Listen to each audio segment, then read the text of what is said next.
The last question up here. Sorry, the gentleman's been waiting a long time. Thank you, Peter. Peter Atkin, Derbyshire. Bearing in mind that over the last possibly 10 years, DEFRA and associates have been delighted to pay everybody in this country with either a pony paddock or a small area of land or whatever, waste vast sums of money and thousands of hours looking for a small area of land, and I come out of an area where the major landowners own hundreds of thousands of acres or are in control of it. They have now just turned around, thanks to these new proposals, to all their tenants and said, we will employ you as contractors. The reason for that being that they can take all this money. Now then, Martin, you have had all the time, or your colleagues in the world, to look at this very seriously over this last 10 years of environmental payments. You will not look at the real farmer in the farmyard. You will not consider the active farmer. You seem to be in a position where you're delighted to pay the active landlord farmer, who is now going to what it can only be described as practice slavery upon his tenants.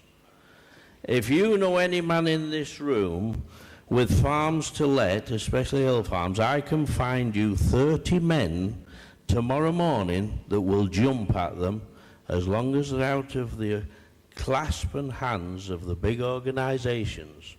When will you please acknowledge the fact that you must look at and pay the man in the farmyard?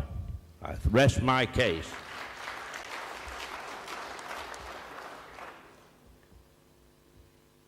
To deal, first of all, with the paddocks issue, I think the word delighted is not how I would have seen RPA and DEFRA enthusiasm for paying two very small parcels of land. And there are some possibilities in the legislative proposals which will enable us to move away from that and move away from tiny claims for small areas of land. And that looks welcome.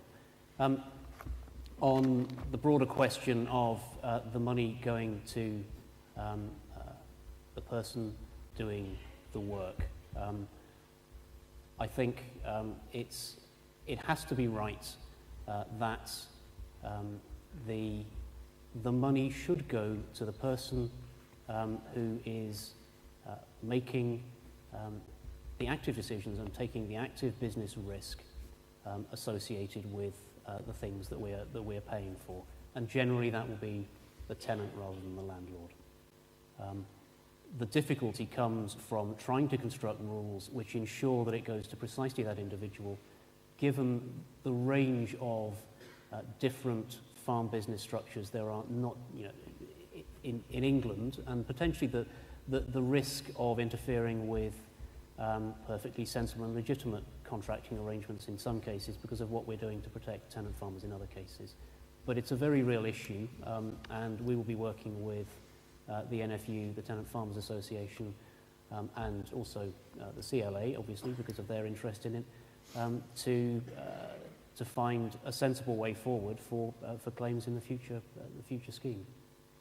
Fear of standing up for Martin. One of the problems when you go to a land-based system, these sort of anomalies occur, and one of the things I've argued for a long time is that where we are now with agricultural support is the least bad.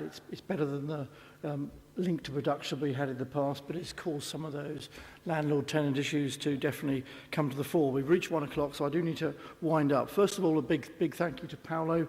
Your important role is obviously in this new process very, very important to us, but I think the fact that so many of your views chime with what we're arguing for as farmers, your recognition, your involvement in the previous session that looked at sustainable intensification. I know from being on platforms with you in the past, you really share an exciting view for European agriculture, so your role is really important, and we thank you very much indeed for your time. Thank you, Gail, as well, for coming and giving your presentation. I know from the members' viewpoint the way you've sort of travelled the country and picked up, and I think John Hunter put the view, Gail's batting for us, well done, is better than I could have put it.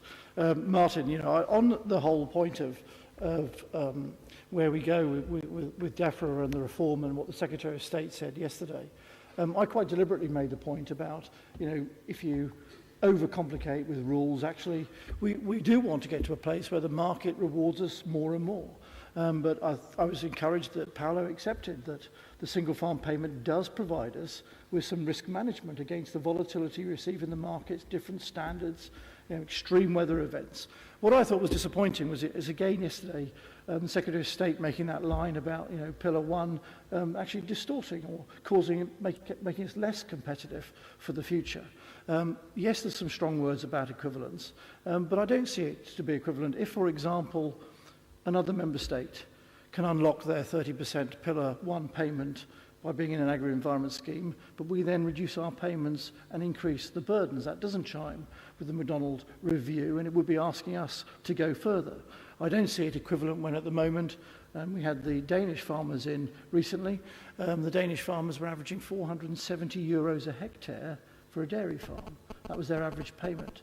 We're about 270, and last summer we were at the bottom of the European price league. That's not equivalent, and although we want to move further, we want to reduce our dependency on support, it worries me profoundly that DEFRA seem to want us to go further and faster than other people, and I would remind them that Richard McDonald's better regulation doesn't mean we want to overburden farmers in England and maybe even Wales as well to get the money. We're up for reform, but let's not make New Zealand-style guinea pigs of English farmers. Thank you very much indeed for your participation. Thank you. Thank you very much indeed, Alan. We appreciate it. Thank you, Peter, and good luck. Thank you.